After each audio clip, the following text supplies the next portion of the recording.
so excited that we're here today, and we are going to be talking about how we respond when God asks us to do a hard thing. So imagine this picture with me. You're walking through the desert, it's at the foot of Mount Sinai, it's hilly, there's all kinds of the crazy bushes and cactus and stuff, and you see this scene. And the scene is a shepherd surrounded by sheep with his staff. And he's standing in front of this bush. And when you see this bush, it's on fire.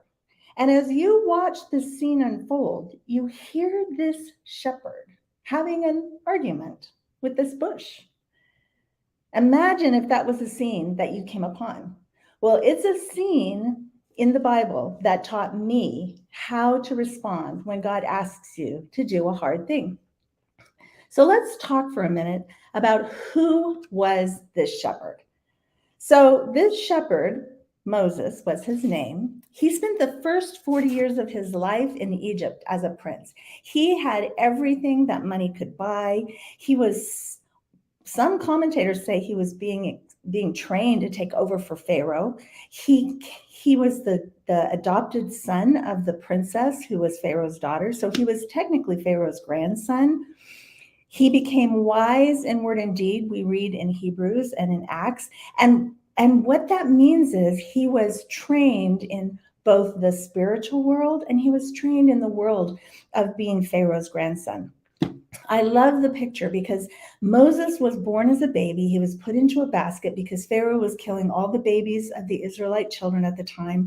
And through a plan of God, he ended up being rescued by Pharaoh's daughter and raised in her house for 40 years. During that 40-year period of time, I feel like he still had some interaction with his mother and his family who taught him what it meant to be an Egyptian, an Israelite, while he was being taught by his adopted mother and the Pharaoh how to be an Egyptian. So this is a man who was an Egyptian, but also knew that he was an Israelite, and he was kind of living in both worlds at that time. I really think that he knew that he was an Israelite because he really wanted to liberate his people, and that's what got him into trouble. And we're still not even to the big thing or the hard thing that God is asking him to do. So while he's living in two worlds, the story goes that he tries to intercede on the behalf of an Israelite. It doesn't go well. He ends up murdering somebody, and the next thing you know, he goes to the Israelites. They aren't accepting him. Now he's murdered an Egyptian, so he's not accepted in either world. And this prince has become a murderer who is running for his life. And where does he run? He runs to the desert. He meets this priest of Midian and he becomes a shepherd. So think with me now. He has gone from the highest position almost in the land to the lowest position, because shepherds were not revered. They were the lowest on the totem pole of population at that point, because they spent days and hours out into the field. They never were able to take baths, so they smelled. They were just kind of dirty, and they're taking care of these sheep. And for the next 40 years, he spent his life with sheep. First 40 years in a palace, second 40 years out in the desert. And we still haven't got to the hard thing. The hard thing comes on this day when this shepherd starts having an argument with this bush. And it really was an argument. I tell you, they are the bush and they're having it out. So what did he see? Well, he comes upon this bush that's on fire, yet it's not burning up. And there's a couple of things that I think are happening here. God's trying to get his attention, because this was a phenomenon that when we read in the scripture, it catches his attention. And all of a sudden, Moses goes, what's going on over there? And I can see as he's leading the sheep, they're following behind him, and he walks closer and closer to this bush that is on fire, but not burning up. God is trying to get his attention. The second thing I see is that God's power is on display. God's power is showing up in something that's not normal. That's not the way it's supposed to happen. When something's on fire, it's supposed to become ash. It's supposed to spread, or it's supposed to go out. It just doesn't continue on and on and on and on. And so God's trying to get his attention, and God's putting his power on display before he ever opens his mouth through the bush to speak to Moses. So the next thing we see is what Moses heard. He heard the bush calling his name to come closer. The bush says, Moses, Moses, come closer, come closer. Take off your shoes, you're on holy ground. And I think that is the way that God began to tell Moses, okay, we're going to have a little conversation here, and I'm going to ask you to do a hard thing. And Moses takes off his shoes and he moves closer. I think that we can see that this is a reminder that the God already knew who he was. God's calling his name. God is saying, Moses, Moses. And so many times when we're asked to do a hard thing, it's so important for us to know that God knows our name and he knows exactly where we are. And that's what God is telling Moses through the bush. So God is telling him, I already know who you are. I know you by name. And then he's giving him the call to do a hard thing. He says, I've heard the cries of my people, the Israelites, and I'm going to send you to set my people free. You are going to be the person who goes to Pharaoh and tells Pharaoh to set my people free. And I'm like, oh my gosh, this is kind of crazy. Okay, so God is going to use me to take us to set my people free. So most of us would think at this point, okay, we're going to say, I'm your girl, let's go. I'm your guy, let's go. Moses says, we would expect Moses to say, okay, God, we're going to go, let's get going. But that's not what he did. So what Moses does at this point is he begins to argue with God. He begins to argue with God, and he says, the first thing out of his mouth is, who am I? I'm a nobody. There's no way Pharaoh is going to listen to me. We're not even talking about the fact that it's been 40 years since this whole thing happened. And all the people that were in Israel that knew who he was were probably very old or dead, because now we're talking about an 80-year-old man. He'd been 40 years in Pharaoh's palace and now 40 years. So he's 80 years old at this point when God is telling him, I'm going to send you. And Moses says, I'm a nobody. And I don't know about you, but when God asks me to do the hard thing, sometimes I say to him, okay, are you sure you're sending me? Do you know who I am? Do you know my background? I start telling God all of the things from my past. I start telling him all the reasons why it shouldn't be me. And I kind of hear Moses going, well, remember I killed that guy? Remember they want me for murder? Remember they wouldn't accept me? The Israelites wouldn't accept me? The Egyptians wouldn't accept me? They're going back. He's going back and forth with God. I'm a nobody. And what does God say to him? God says, I'm going with you. And whenever God asks us to do the hard thing, he never expects us to do it without his help. He always walks with us. He always goes with us. He always prepares us. So is Moses ready to go do the hard thing? Nope. He continues the argument. He says, I don't know your name. Who am I going to tell them is sending me? And God says, okay, we're going to give you this. So he says, what you're going to do is you're going to say, I am. Tell them I am. And then he says, I am the God of your forefathers. And he says, I'm the God of Jacob. And the Israelites would have known I am. They would have known who Moses was talking about. Pharaoh didn't need to know who God was at that point, because God was going to have to do some pretty gnarly plagues and things to get him to let the people go. But the people needed to know who God was, who was sending Moses. And so Moses was saying, God is sending me so that the people, the Israelites, would know. And when God asks us to do a hard thing, that's what he wants us to do. He wants us to tell the world that he's the one that is sending us. He's the one who's sustaining us. When people look at us and we're going through something hard, we need to show the world that God is walking through it with us. So is Moses ready to go? Nope. He says, they're not going to believe me. No one is going to believe me. And Moses is partially right, because he knows that it's going to take a lot to get these Israelites on board, and especially get Pharaoh to let these people go. So interestingly enough, I think that's where the 40 years of training in the desert with the sheep go. Because these Israelite people, they knew nothing but being slaves. They didn't know what it meant to be free. They had the dream of being free, but they'd never experienced freedom. All they'd ever experienced was slavery.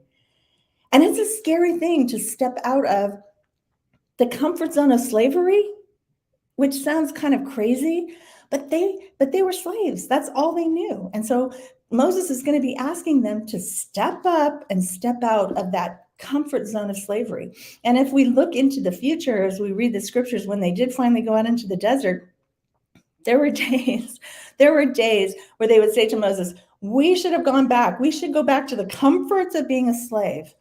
And there are days when God asks me to do a hard thing that I say, really, God? I wish I could go back. I wish I didn't have to do this. I remember when, and God says, girl, because that's how he talks to me. He calls me girl. Girl, we have a job to do here. And you're not the one that has to convince them. You just have to be faithful to me and do the things that I'm giving you to do. So is Moses ready to go? Nope. He comes up with another excuse. He says, I'm not a fluent speaker. I don't measure up. How many times do we look around us when God is asking us to do a hard thing and we say, I'm not equipped. I don't measure up. Do you know my background? Do you know that this person knows that I did this? This person knew me before. This person doesn't know who I am. I'm not a fluent speaker, he says. And he continues that argument with the next argument and says, somebody else could do a better job. And finally, I think this argument is getting more and more heated. And God just says, okay, fine. I'm going to send Aaron, and Aaron can speak for you. I'll speak to you, Moses. Moses, you're going to speak to Aaron, and Aaron will speak to Pharaoh. So in 2016, when my life just fell apart and God began to ask me to do something hard, I realized from reading the story of Moses that there had been preparation from birth. From his birth, Moses was being prepared. First 40 years in Egypt, second 40 years in the desert with the sheep. And now he's going to lead the Israelites, the sheep, out into the desert for another 40 years before they can actually get to the promised land. So from birth, there had been preparation. And as my life began to unravel, God began to remind me, do you remember when this happened? Do you remember when this happened? He put people in my life 20 years before this happened that I needed at that moment. There was a woman in my life that I had been friends with for over 20 years. I knew she was a nurse, but I didn't know she was a psychiatric nurse. And when my life began to unravel and mental illness invaded my family, all of a sudden I needed somebody who could explain to me the ups and downs, the ins and outs of mental illness, somebody who could walk through it with me from a clinical standpoint and explain to me some of the things. We'd been friends for 20 years. God knew 20 years before that I was going to need this woman in my life. He also put a woman in my life who was an expert. She was a pharmacist. She was one of the top pharmacists in the country. And she was a really good friend of mine. So anytime I had a question about medications or things like this, I could just call her up and she would look it up. She would give me the most recent results. She'd say, try this. She'd give me all these suggestions. And that's just two of the examples of the preparation that God had done. When he asks you to do a hard thing, he's already preparing the place. He's already putting in place the tools that you were going to need. So from birth, God had a plan for Moses. What was it? 40 years as a prince, 40 years as a shepherd. And the interesting thing is that Moses started out trying to do things his way. That's why when he was living in the palace, he tried to intercept this fight between an Israelite and an Egyptian, and he ended up killing the Egyptian because the Egyptian was technically trying to kill this Israelite. And so he killed the Egyptian and saved the Israelite, thinking that was going to get him in favor with the people. And I think he really felt like he was going to rescue and liberate them, but he was doing it in his own power. And when God asks us to do something hard, we need to make sure that we're not doing it in our own power. Moses tried doing things his ways, and he ended up doing things God's ways. So what does that look like for you and I? Well, for you and I think for me, it was years and years and years of just spending time and getting to know God. But when this whole thing happened in my life 7 years ago, I went into a deeper relationship because on that morning after everything fell apart, I was sitting in a room by myself. I wasn't at home. And I opened up my Bible and I remember telling God, oh my gosh, where are you? Do you see what's going on? I'm literally speaking into an empty room. Do you see what's going on? Do you understand the pain? Do you understand the confusion right now? I can't figure out anything. I don't even know what to do. I'm totally paralyzed. And I remember saying to God these words, I wish you'd speak to me like you spoke to Moses. I said those words out loud to God. I wish you'd speak to me like you spoke to Moses. And God said to me, girl, I'm right here. You have the Holy Spirit inside of you. Moses had a burning bush. You have the Holy Spirit inside of you. You're not going anywhere without me. I was there with you last night. I'm going to be there with you for the rest of this time. And we got a job to do. And so he began to walk with me and he showed me how some of the things that I had experienced as a child even were going to help me in the days ahead and the hard thing that God was asking me to do. So it kind of boils down to as we realize that there's preparation, then we come to this perspective. And perspective is so critical. I remember 4 years into my journey, like things weren't getting easier. I was still dealing with this mess and this chaos. I was still asking God, okay, God, are you still with me? And God's like, Spirit, you can't get away. I'm right here. I'd go out and sit in my garden with a cup of coffee in the morning. And sometimes I'd just cry. Sometimes I would just turn on some music that would be from a playlist in my phone called When Life Gets Scary. And I would just like turn it up full blast and put it in my ears. And then about 4 years into the process, I was having coffee with a friend and she said to me, I have a question for you. And I'm like, okay, I'm game. I'll answer a question. And she was studying to be a life coach. And the cool thing about this was she'd asked me, can I use you as a guinea pig? I need to get some hours in. And so I need to get paid. So you pay me $5 for a session and let's do 6 sessions. And then that'll qualify for part of my internship. And I'm like, oh, sure, I'll be happy to help you out. So I'm thinking I'm helping her out. And so the 3rd session, we were sitting there having coffee. And she said to me, Carol, I have a question for you.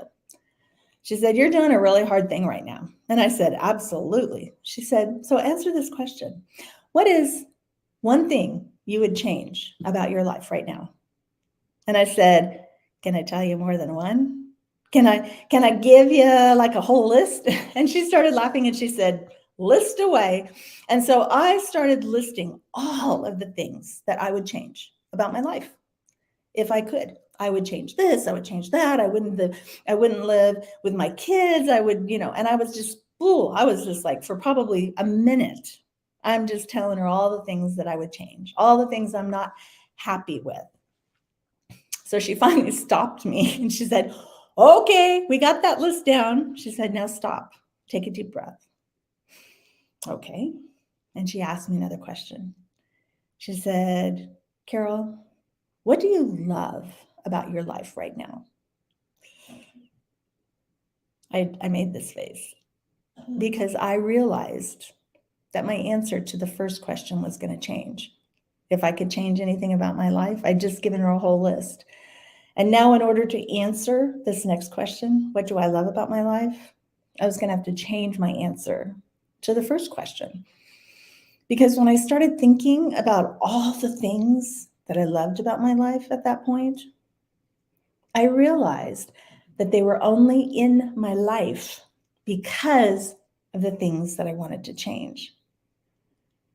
And so I looked at her and I said, can I change my answer to the first question and then tell you this question, answer this question? And she just grinned and laughed. And she said, yes. And I said, I wouldn't change anything.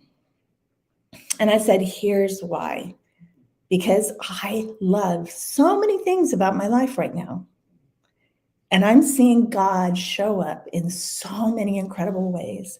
And people are being helped because of the circumstances that the hard thing that God has asked me to do.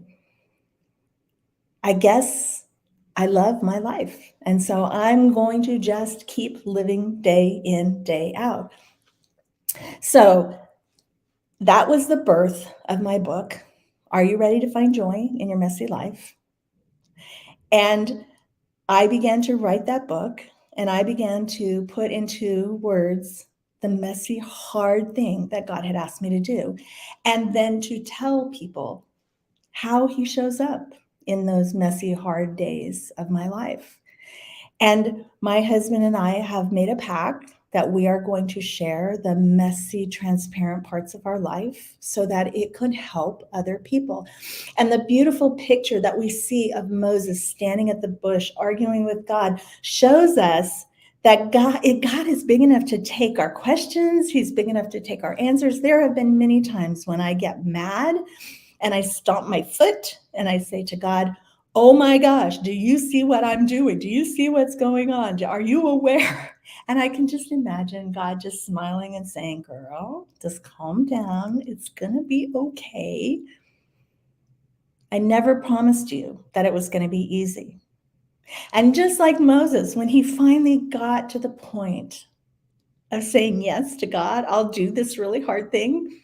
You and I both know it did not get easier, right? It didn't. It actually got harder and scarier and more difficult because now instead of leading sheep that just bleat and eat and trust, he's leading a whole group of people who talk and complain and don't follow and don't trust and get in trouble and create issues. And in the middle of those two things, he had to talk to Pharaoh, and there's all these crazy plagues that happen and all of this chaos that had to happen before the hard thing could really be accomplished. And then it wasn't really done because the hard thing was the journey that God was taking him on. So, how do we respond when God asks us to do something hard? Well, for me, most of the time I say yes with a smile and just keep going. Sometimes I say yes on the carpet behind me, screaming and crying and kicking and throwing a fit, but always coming back around and saying, okay, God, I'm going to trust you. It doesn't make sense. I didn't sign up for this. I could go through every one of those arguments that Moses gave to God, and I have. And so I wrote the book and I put the book out there in the world so that everyone could see that God cares and he shows up. And when he asks you to do that hard thing, he's going to be there with you. And your free gift today that you can download is chapter 12 of my book. Because as I was writing the book, I realized that in every single chapter, as I chronologued this basically my life and how God has been there, I wanted people to be able to go back and be able to find little sayings or quotes or scriptures or songs. I include my When Life Gets Scary playlist. And there were days when I'm in the car and I would turn on the radio because I didn't have my phone with me or for some reason, I'm just listening to the radio, and I would turn on the Christian radio station. And then all of a sudden it would become very clear to me within maybe 2 or 3 minutes, if I was really, really in pain, one of those songs from that playlist, which I knew very well, would slowly start playing quietly in the background.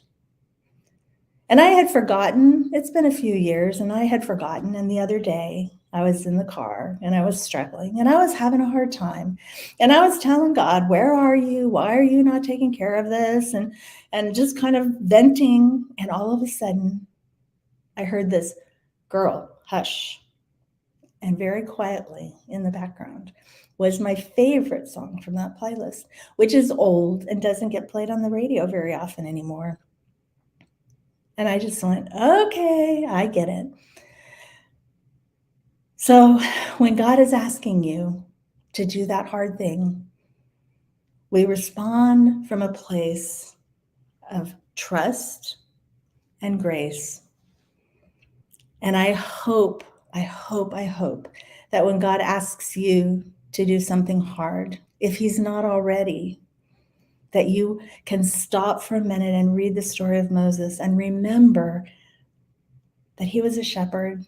He was a prince, then he was a shepherd. And he argued with God, but ultimately, he was willing to trust. Thank you so much for joining me today, and please reach out. I would love to hear how you're finding joy in your messy life, and I would love to have more conversations with you about my messy life. So thank you for joining us, and this is going to be a great conference, and I can't wait for you to hear some of the other incredible speakers today and throughout the week. So I'll see you later. Bye-bye.